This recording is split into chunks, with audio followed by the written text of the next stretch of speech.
Serial താരം അമേയ നായർ മകന്റെ പിറന്നാൾ ദിനത്തിൽ ആശംസകൾ നേർന്ന് പങ്കുവച്ച കുറിപ്പ് വൈറലാകുന്നു.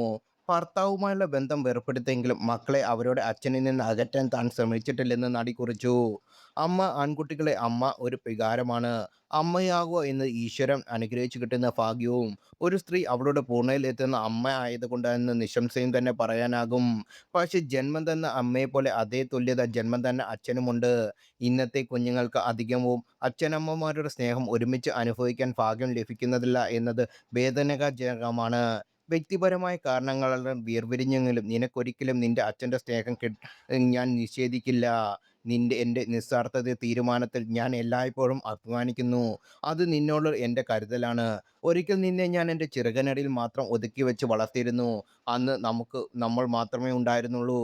നമ്മുടേതായ ഒരു ബോണ്ടും ഇന്ന് നിലനിൽക്കുന്നു. ഒന്നുമില്ലായ്മയിൽ നിന്നുമായിരുന്നു ശക്തമായ ബന്ധങ്ങളിൽ ഒരിക്കലും വിള്ളൽ വീഴില്ല. എന്നെ നിലനിർത്താനും ജീവിക്കാനും പ്രേരിപ്പിച്ചതിനും എൻ്റെ മകൾക്ക് നന്ദി. ഇന്ന് നീ എനിക്കൊരു മായാജാലം പോലെ തോന്നുന്നു. കാരണം എന്നെ അതിശയിപ്പിക്കുന്ന വേഗത്തിലാണ് നീ വളർന്നുകൊണ്ടിരിക്കുന്നത്. അതുകൊണ്ട് തന്നെ ഈ വലിയ ലോകം നിനക്കായി നിന്റെ മുൻപിൽ തുറന്നിട്ട് കഴിഞ്ഞു ഞാൻ. ഈ ലോകത്തെ എല്ലാ സ്നേഹവും കരുതലും ബഹുമാനതയും നീ അർഹിക്കുന്നു.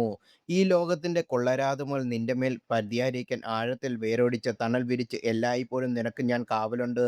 നീ വളരൂ. പിറന്നാൾ ആശംസകൾ എന്നായിരുന്നു അമ്മയുടെ കുറിപ്പ്. മകന്റെ മുഖം ഇമോജി വെച്ച് നടി മറച്ചിട്ടുണ്ട്. തൻ്റെ കുട്ടികളെ മാധ്യമങ്ങൾക്ക് ഇട്ടുകൊടുക്കാൻ താല്പര്യമില്ലെന്നും അതിനാലാണ് മുഖം മറച്ചതെന്നും കുറിപ്പിനോടൊപ്പം അമ്മയെ കുറിച്ചു. 2 മക്കളാണ് അമേയയ്ക്ക്. ആദ്യ വിവാഹബന്ധത്തിൽ താൻ നേരിട്ടതിനെക്കുറിച്ച് അമേയ പലപ്പോഴും തുറന്ന് സംസാരിച്ചിട്ടുണ്ട്. കുഞ്ഞുങ്ങൾ ദൈവത്തിൻ്റെ മക്കളാണ്. പാരന്റ്സ് പല കാരണങ്ങൾ കൊണ്ട് വേർപിരിയുമ്പോൾ അതിൽ പെട്ടുപോകുന്നത് കുഞ്ഞുങ്ങൾ തന്നാണ്. ജീവിതമാകുമ്പോൾ തെറ്റുകുറ്റങ്ങൾ ഉണ്ടാക്കും. ശരികൾ മാത്രം ചെയ്തുകൊണ്ട് ആരും ഈ ലോകത്ത് ജനിച്ചു വീഴുന്നില്ല, മരിക്കുന്നതുമില്ല. തെറ്റിനെ തെറ്റുകൊണ്ട് ന്യായീകരിക്കാതെ വീഴ്ചകളിൽ നിന്ന് പാഠങ്ങൾ ഉൾക്കൊണ്ട് തിരുത്താൻ മുന്നേറണം. എപ്പോഴും സത്യത്തിൻ്റെയും ശരിയുടെയും താണ് തന്നെ ഇരിക്കും. കുഞ്ഞുങ്ങൾ അവരുടെ കാര്യങ്ങൾ ചെയ്യാൻ പാകത്തിൽ ഇവരെ ഈഗോ കാണിച്ചും അവരുടെ മേൽ ആധിപത്യം സ്ഥാപിച്ചും കെട്ടിയിടരുത്.